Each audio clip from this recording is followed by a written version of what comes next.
Abasore benshi bakunze kwiyumvira ko kugira umukobwa akwiyumvemo cane ari ibintu bisaba amafaranga menshi, ariko ico nokubwira ntabwo ari ibintu bisaba amafaranga menshi canke imodoka nziza canke amajambo menshi arenze.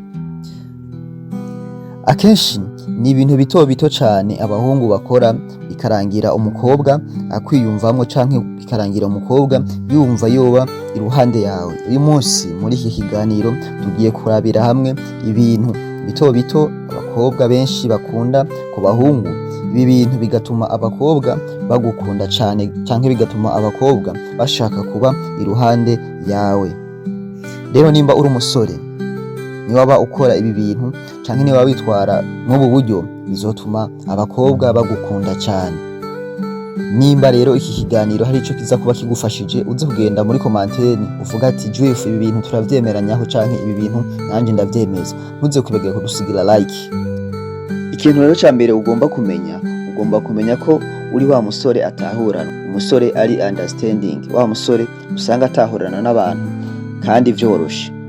Ibi bizotuma n'umukobwa muri kumwe canke muba muhuriye ahantu ushobora kumutahura mu buryo canke ubundi. Iyi ni geste ya mbere ituma umukobwa yumva yuko yoba iruhande yawe, kuko uri umuntu utahura ibintu, utari wa muntu uri compliquer ibintu byose, ushaka kubikomplika ibintu byose, uba uri mu mpari canke ibintu byose uri kuraharira canke ufata nkaho umenga n'urugamba. Iki ni ikintu ca mbere gituma abo bantu bumva boba iruhande yawe. Ikintu ca kabiri ni kuba uri umuhungu uzi gutanga care. Umuhungu usanga azi gutanga care usanga abantu benshi bashaka kuba iruhande yo, canke usanga abakobwa bamwiyumvamo cane. Sinzi ko uhora wibaza ugasanga umuhungu ntacari, ariko ugasanga ni wa muhungu azi gutanga care, ugasanga abakobwa benshi bamwiruka inyuma canke ugasanga abakobwa benshi baramukunda kubera aka kantu gusa gasanzwe ko gutanga care.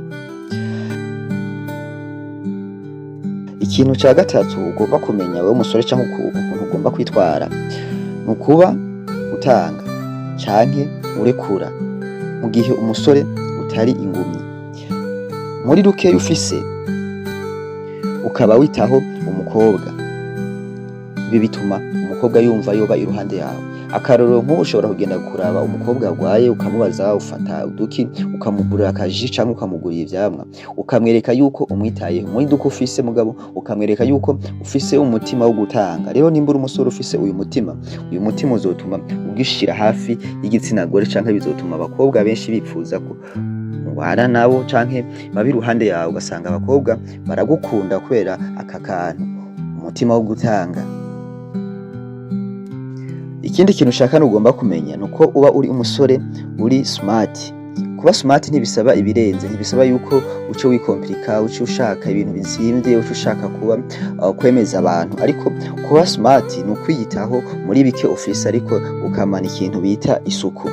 Aha ntibisigura yuko nk'uko woba uri muyede umuco ugenda mu kiyede wambaye costume canke ukagenda wambaye ibindi bintu bisa neza canke ibindi bintu birenze ngo kubera yuko ngushaka kuba smart. Oya, ahubwo wowe genda wambare ibirato vyawe, sarubeti yawe ukubitemwo, hama ukora akazi kawe witurije. Ariko iyo uhejeje akazi gerageza uhindure nkuse nk'akazi uvuyemo, use neza.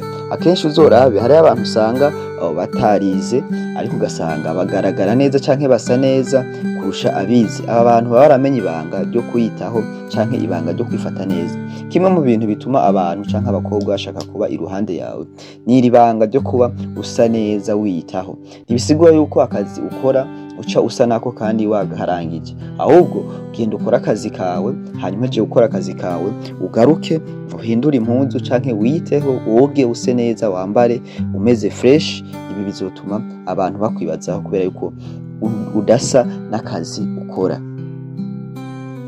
Ikintu ca gatanu ugomba kumenya rero ngaha ni kuba uri umusore ari seriye ku maso, ukaba uri umusore ugaragara mu maso yuko uri seriye.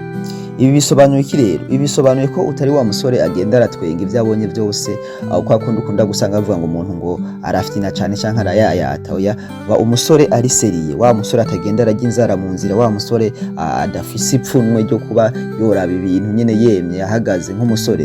Iki kintu naco kizotuma abakobwa bumva yuko uri umuntu akwiriye gukundwa canke uri umuntu ari seriye. Iki kintu iyo umuntu ari seriye canke umuntu agaragara mu maso yuko ari umuntu ari ku rutonde, umuntu ari seriye, niki ni kimwe mu bintu bituma umukobwa canke igitsina gore cumva yuko coba iruhande yawe. Ntuze wa muntu ari ntambirakiza, wa muntu agenda ajana n'ibije byose, oya, ahubwo ba umuntu ari seriye ku maso, abone yuko uri seriye, ariko navyo nturenze cyane, kuko iyo urengeje abantu bacabona yuko umenga urishima cyane, ahubwo ba umuntu ku maso abona yuko afise urutonde.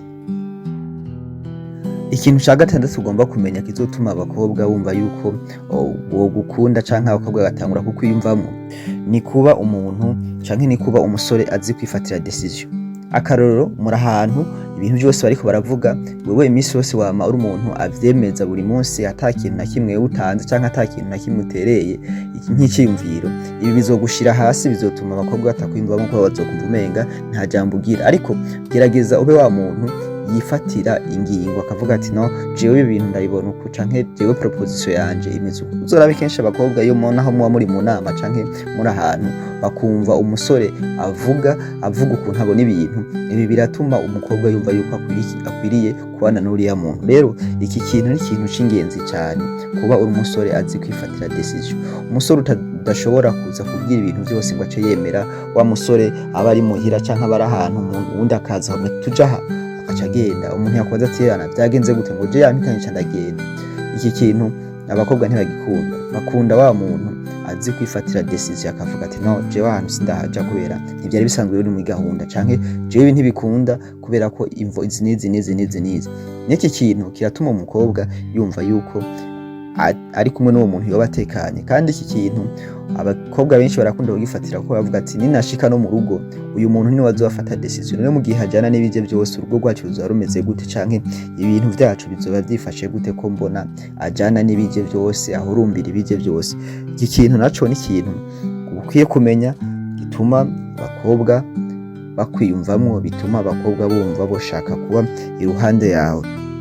Nimba wemeranya nanje canke nimba ibi bintu nawe uvuga ati ibi bintu bishobora kuba ari byo, ugende muri commentaire utwandikire, udusigire na like, hama tuze dusubire guhura mu kiganiro gikwirikira tuvugana ku bindi bintu. Ikiganiro ni cakindi nyene, ni ubuzima n'urukundo. Jewe wumva ndiko ndagushikiza ikiganiro Loy Drift kuri Drift Edge, mubandanye mukora subscribe, murakoze cyane.